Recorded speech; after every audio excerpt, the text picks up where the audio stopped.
today I have the pleasure of honoring and introducing the veteran. He's my buddy. I mean, I can't say enough. Glenn, he goes by Glenn Beville. He was born in September 10th, 1924. You guys do the math.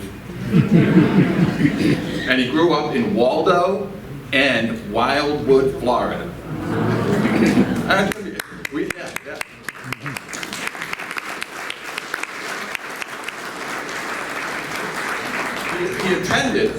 He attended Wildwood High School. He joined the U.S. Army in May 1943, and at 18 years old was assigned to Company K, 424th Infantry Regiment, 106th Division, called the Golden Lions. Look them up, the Golden Lions, World War II. It's an awesome story. He was on the front line of the Battle of the Bulge, was captured, and had an unimaginable hardship as a prisoner of war. He received numerous medals for his service, and he currently lives in Leesburg, Florida. So what we do is we go over to the veteran's house, and I do a little bit of history about the veteran and get his background. I then start off introducing the veteran, introducing myself. It's videotaped. Sometimes it's just a tape recorder. We then start asking, background questions. So what we do is we start off by asking questions. My very first question is, what do you remember? What's your first memory you have as a child? All of you guys can do that. Just think about it. It gives the listener where these people came from. I ask background about their parents, their brothers and sisters, where they went to school, what they did in school. I then come to this one question that I just really love, and I'm going to ask this first question. Mr. Beville, where were you and what were you doing on December 7th, 1941? I was in the theater watching a movie when I heard the news, and we promptly everybody in the movie left and went back to listen on their radios. We didn't have television back in those days. Now tell me, what theater were you at? The Wildwood Palace Theater. For all you people out here, I didn't even know it existed. But if you drive north on 301 and you pass the City Hall on the right, the very next building, it's a yellow, ugly building. That was the theater he was at on December 7th, 1941. I know, it's remarkable. So then I would go in talking about his training, going into the Army, buddies that he had, all sorts of questions. And then I asked him about going over to fight the war. To hurry this up, I'm going to ask him just to talk about a date, December 16th, 1944, which is the first day of the Battle of the Bulge. Why don't you tell everybody where you were stationed, how you got there, and what happened? I was stationed at a small German town named Heckerscheid. We had got on the front line on December 11th, and it was in a building, a home of some sort that we'd taken over. And whenever they, the morning of the 16th at 5 o'clock in the morning, they started shooting artillery shells and screaming mimes and lighting the skies with flashlights, floodlights, and it was a scary time where we didn't know what was going to happen. And we all went out and got on our positions, but nothing happened for that time. It wasn't until 11 o'clock that day we got into combat. What happened? And tell everyone how many rounds you had with you in the equipment. They issued us one clip of ammunition, which was 8 shells. And the night before, I was on guard duty, and I heard something outside and I hollered halt, and they still moved, so I shot one round, and all got quiet.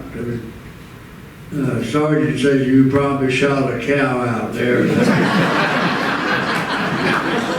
But there was no cow out there the next day. But that meant I only had 7 rounds left to fight. No bayonet, no grenades. And we were well inequipped to fight a war. Tell us about what happened when you ran out of ammunition and the Germans came over. We were in the bunker and we ran out of ammunition, and they threw a hand grenade over close to where our shell was, our cover was, and my buddy said, "I'll throw it back," and he was 6'2" and weighed 200 pounds. I was 5'7" and weighed 143 pounds, and I grabbed him by his belt and pulled him back. I couldn't do that, but it went off, and neither one of us got hurt on that. And what happened when the Germans came up to your foxhole?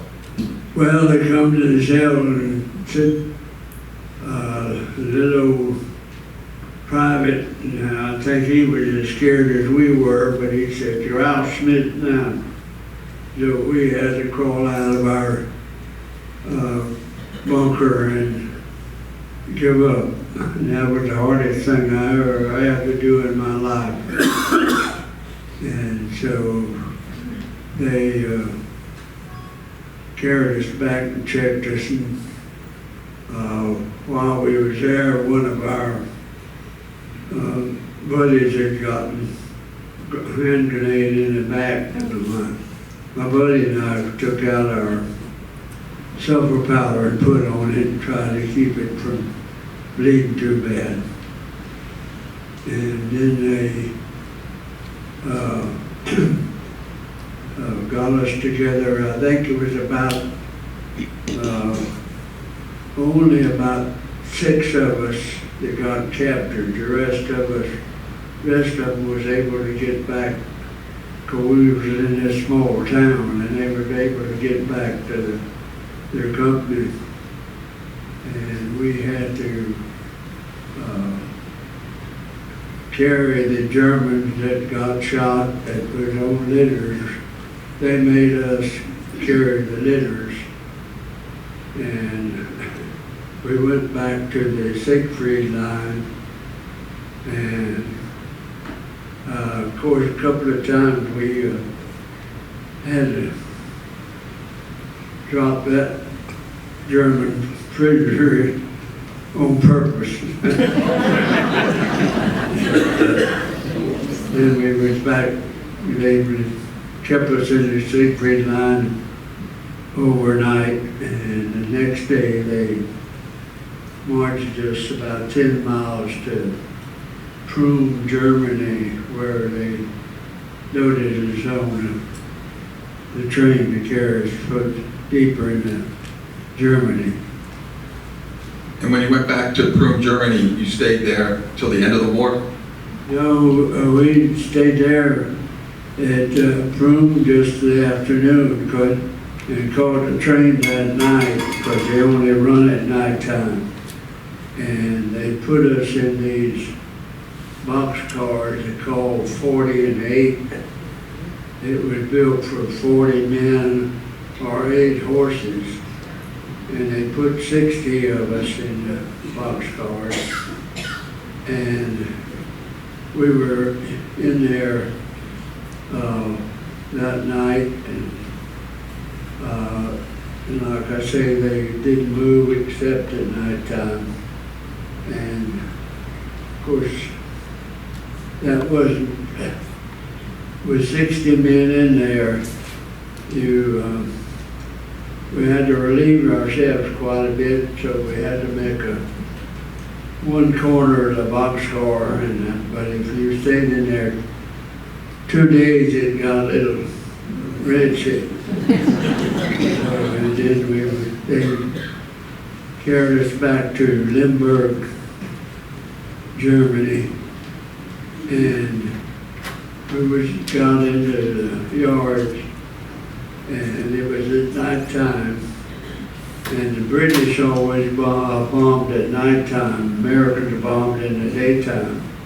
And the British came over and bombed the rail yard, and they hit some of the trains that had prisoners in there. So some of the prisoners got killed there in the rail yard.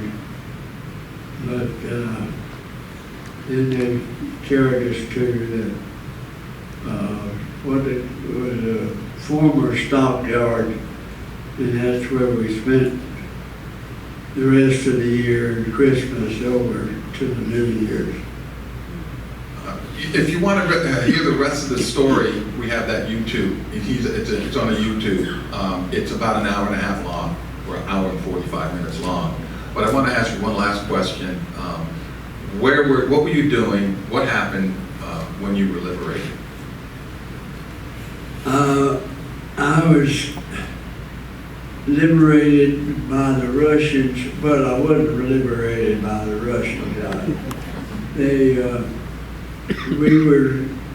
The Germans was around us, and we woke up one morning and the Germans had all left.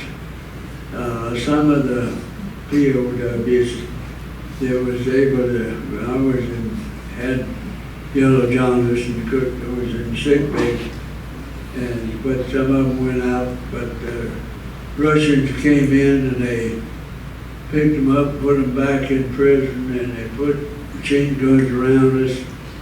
And we were there 5 days, and they didn't feed us at all. And then the Americans who had come to Elbe River, which was about 40 miles, 25, 40 miles from Luckenwalde, where we were staying in a prison camp. And the Russian says you can't come across the Elbe River, that's our property. So the Americans had to withdraw back to Magdeburg, but they came over to get the prisoners. They bought a bunch of GI trucks and ambulances, and the Russians said, we're not letting any of them out until you bring us a Russian prisoner of war. But then they let us, it was in sick bay, they let us out. There's about 25 of us. And we got back to, what's the name of the city, I forget right now. And got back in American hands. He then he was brought back, and he came back to his hometown here in Wildwood, Florida, believe it or not, and is now living in Leesburg, Florida. And so when you go up Main Street and you see that theater, just think about December 7th, 1941. I would continue on talking to him and asking him questions about how he got home, and also what happened, what did he do for a living, and things like that. And this is basically what the oral history is all about, just to share something that you're not going to hear or see again. You're not going to be able to see this anytime soon. Does anybody have a question? Here's the only time you're going to hear a 102-year-old veteran. He'll be able to answer a question. Does anybody have a question? Mike, let me say one thing. This is Michael, his son. When he got back, he went over weighing about 145 pounds. When he got back into America and got his weight, he weighed 83 pounds. And I have that on the video. Yes. This is about his personal life. I want to know, did he have a girlfriend before he went in? And did he have a wife when he got back home? The question was, did you have a girlfriend going into the war? And afterwards, did you have a girlfriend, or did you marry the girlfriend, or were you one of those guys? I had a girlfriend before I went over, but I didn't have her picture, and I had a picture of my cousin who was real pretty. And that was my girlfriend. How do you stay so healthy? You look great. How do you stay healthy? I can't think of anything to say, mayonnaise and Metamucil.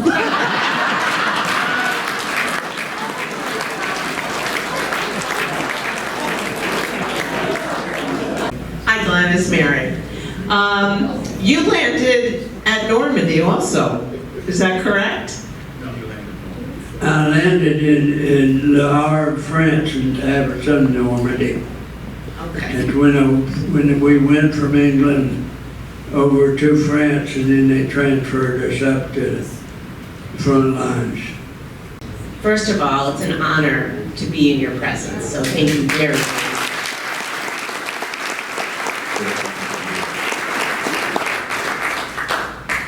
Right here. What did you end up doing after you came back, your occupation and things such as that? I'm just curious, I can't wait to get home to watch this, but just as a What did you little... do? I came back and used the GI Bill and went to the University of Florida and got my degree. I worked at several different jobs, and I finally went to work for the state of Florida, and I retired from them after 30 years. What kind of job did you have in Florida? I was in accounting. I finally wound up in the latter 25 years as a projections. We did research and statistics, and we did projection for how many, I was in the welfare department, how many social workers we have, and how much money we would need to pay for aid to family with dependent children and aid of the disabled and old age assistance, and we projected how much money we needed, and we had to present that to the state legislature, and I had to present it to the national committee, and I was appointed to a national committee to try to get all of our reportings to be about the same way, but that each state had their own way. And so I enjoyed my life. Glenn, how long were you prisoner of war? That's a lot of weight to lose in probably a short period of time. How did you maintain your sanity? How did you get back into the real world when you got back? I mean, you're just, this is amazing to listen to you. He went in December of 1944. The war ended. Help me out. August 45? No, before that. May of 45. So probably about 6-7 months. He was going back and forth, back and forth. How did you maintain your sanity while you were a prisoner of war? And then how did you adapt back into society when you got released? Or Well, I had a deep faith that I knew that he had saved me from getting shot there on the front line and other things. And after I come back, shortly after I got back, I got out in September, and in January I started the University of Florida. And 4 months later I got married, and 2 years later, I had my son while I was there at the University of Florida. The university bought the barracks out of Camp Blanding and brought them over, and on the back side of the university, they set these barracks up and made apartments, and they called it Flavette 3.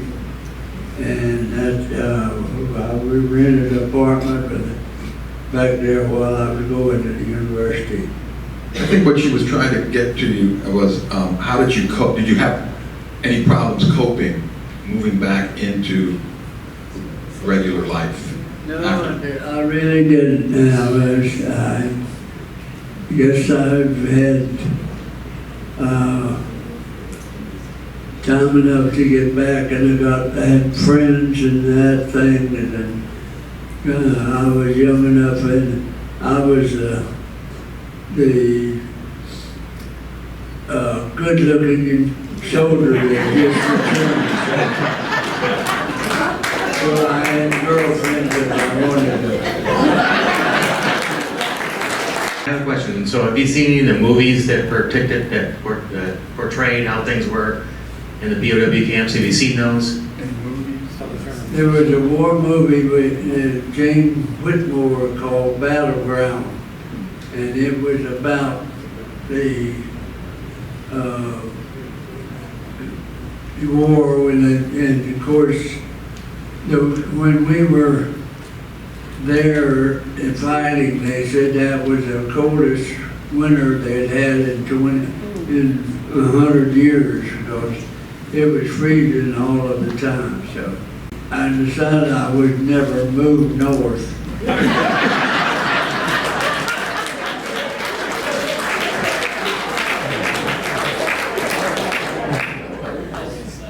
I want to know if you're a big Gator fan and do you go to the games? I'm a Gator fan. I went to University of Florida because Waldo was only 12 miles from Gainesville. We used to say Gainesville was a suburb of Waldo. And also we said Waldo had 801 people if you counted the cows. Another question? I had the privilege of meeting you and your son at the social for pre-flight or for the Mission 69.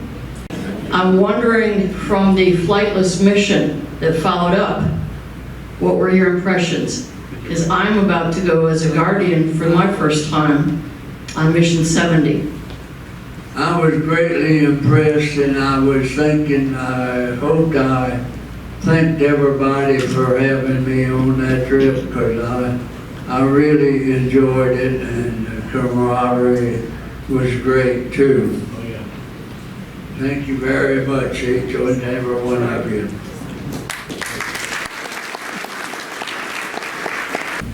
Can you tell the audience what it was like in 2004 when you went back to the site where you were captured? You remember? I went back and with Mike and a colonel it was in Brussels. He was with us, and we found a house where I was in at the time I got captured, and I was standing outside and about the approximate place we were in the home when we got captured, and exactly at 11 o'clock, which is the time I got captured. And it was a strange feeling to be right there at exactly the same time. I believe that story is on the YouTube also. I know it was more than Mayo and Metamucil. It was your sense of humor that got me. Wonderful. But I heard that Patton sent a prayer around to everybody that was at the Bulge and everybody in his part of the area. Did you get one? And what was the reaction when, if you know, when the guys got that prayer? Patton was in the real battle of the Bulge. he was in the Battle of Bastogne, which was south of the Bulge. So he didn't really have much to do with the Bulge. It was the 106 that took the whole blunt of the Bulge, and it went right through the middle of us. And he was about 50 miles south of where the Bulge really was. So the Battle of the Bulge,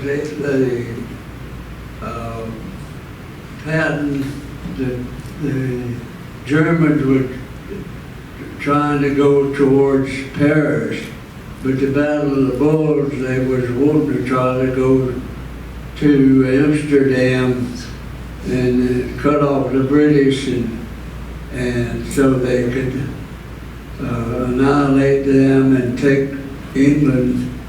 Then the Americans wouldn't have any place to come bring their supplies. So I don't think he wasn't in the main part of the Battle of the Bulge. This is Michael Beville. I'm his knockoff. I've been around a long time. Okay, I had a whole military career, a whole lot longer than he did, almost 38 years. Background, this is not for me. I enjoyed my time.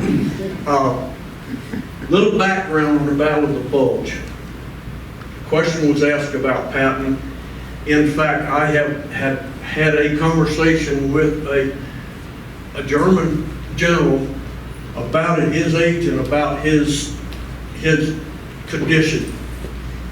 He said directly to a group of us that was there on a tour that the Bastogne operation was essentially a feint to the south to draw the attention away from the main effort, which was 40 miles to the north at the Bulge. These folks, the 106th, were moved into positions that had previously been held by the 2nd Division. They had been completely supplied. They had been there for about 3 weeks on that site. Based on that 3 weeks, they had everything prepared for themselves. When the Supreme Commander had ordered that they be given a rest in the 106th Division, which is a very new, very young, very untested, very barely trained, put on that line, they were told that all they were facing was old men and boys. I.e. his statement about a young boy holding him, that he was as scared as he was. That was probably true. However, the follow-on to those were the armored divisions from Joachim Piper and from Baron von Rundstedt. Their divisions literally had come in 3 days. They had moved a bunch of them from the east of Russia and Poland and moved them into place on that previous week.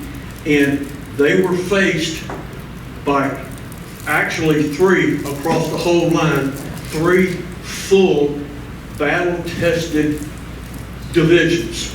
Okay, cut it short. Your dad said cut it short. It's still your dad, you gotta listen to him. Corporal can tell a colonel what to do.